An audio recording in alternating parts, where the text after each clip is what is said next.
22 സങ്കീർത്തനം 18 വാക്യം. എന്റെ വസ്ത്രം അവർ പകുത്തെടുത്തു, എന്റെ അങ്കിക്കായി അവർ ചീട്ടിടുന്നു.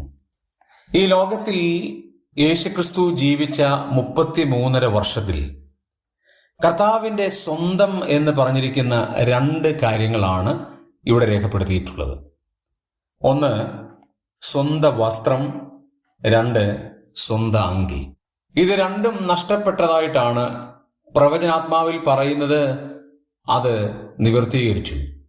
ഒന്നാമത്തെ അർത്ഥം, കർത്താവിന് അങ്ങനെ സംഭവിച്ചു എന്ന് വരികിൽ അതൊരു പ്രവചനത്തിന്റെ നിവൃത്തിയാണ്. ആ പ്രവചനമാണ് നമ്മൾ 22 സങ്കീർത്തനത്തിൽ വായിച്ചത്.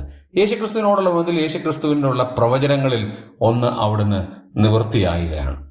2, യേശുക്രിസ്തുവിന്റെ വസ്ത്രവും അങ്കിയും അവർ നഷ്ടപ്പെട്ടു, അല്ലെങ്കിൽ യേശുവിന് നഷ്ടപ്പെട്ടു, മറ്റുള്ളവർ അത് വിലയ്ക്ക് വാങ്ങി, മറ്റുള്ളവർ അത് പങ്കിട്ട് വാങ്ങി എന്ന് പറയുന്നത് യേശു എനിക്ക് നിങ്ങൾക്ക് വേണ്ടി ശൂന്യനായി മാറി എന്നുള്ളതിൻ്റെ മറ്റൊരു തെളിവാണ്.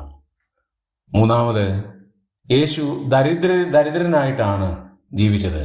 നമുക്ക് വേണ്ടി ദരിദ്രനായി തീർന്ന കൃപ നിങ്ങൾ അറിയുന്നുവല്ലോ എന്നുള്ള കാര്യം അന്വർത്ഥമായി തീരുന്നതും ഈ അങ്കിയും വസ്ത്രവും തന്നിൽ നിന്ന് അകന്നു പോകുമ്പോഴാണ്.